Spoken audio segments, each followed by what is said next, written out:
The Speckled Band.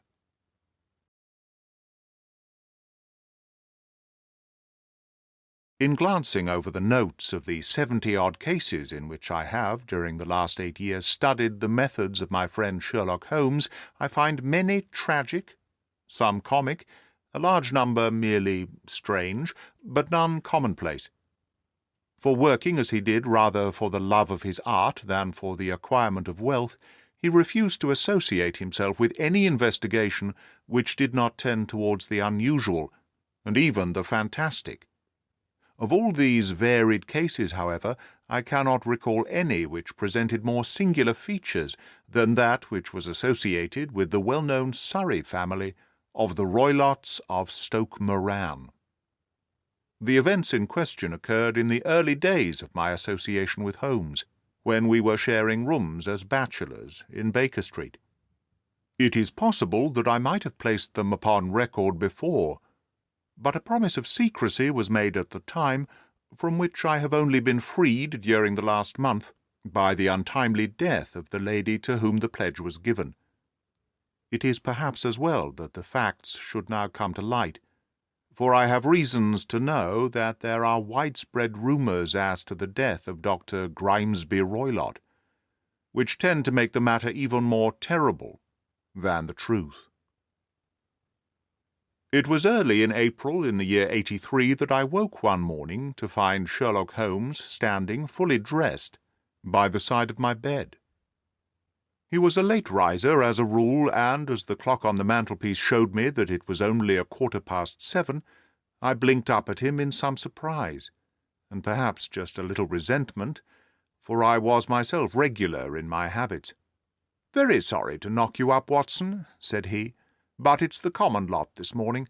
Mrs. Hudson has been knocked up, she retorted upon me, and I on you.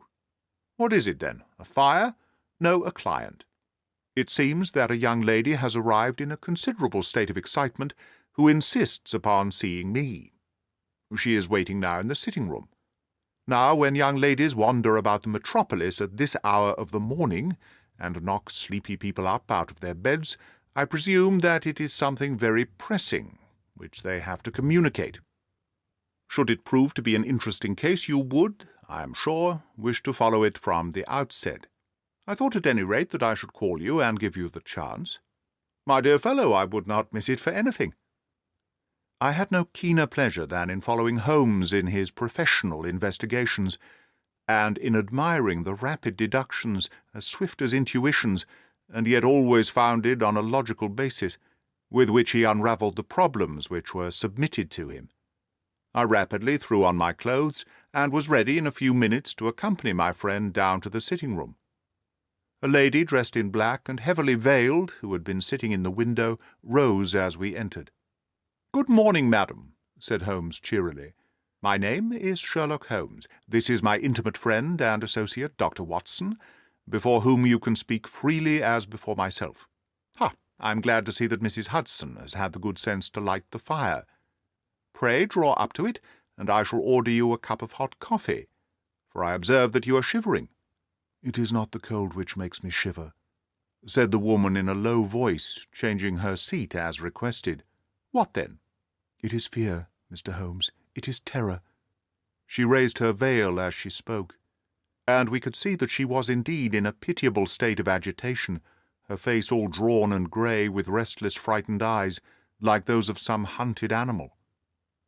Her features and figure were those of a woman of 30, but her hair was shot with premature grey, and her expression was weary and haggard. Sherlock Holmes ran her over with one of his quick, all-comprehensive glances. "You must not fear," said he soothingly, bending forward and patting her forearm. "We shall soon set matters right, I have no doubt. You have come in by train this morning, I see." "You know me, then?" "No, but I observe the second half of a return ticket in the palm of your left glove.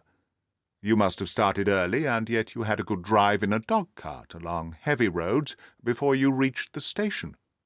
The lady gave a violent start and stared in bewilderment at my companion. "There is no mystery, my dear madam," said he, smiling. "The left arm of your jacket is spattered with mud in no less than 7 places. The marks are perfectly fresh. There is no vehicle save a dog-cart, which throws up mud in that way, and then only when you sit on the left-hand side of the driver." "Whatever your reasons may be, you are perfectly correct," said she.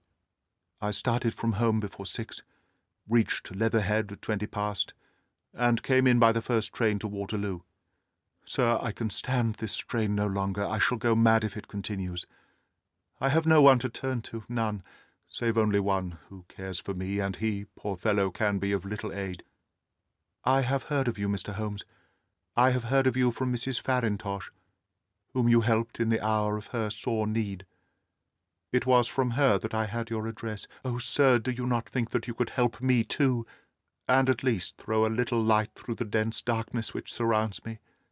At present it is out of my power to reward you for your services, but in a month or two I shall be married, with the control of my own income, and then at least you shall not find me ungrateful."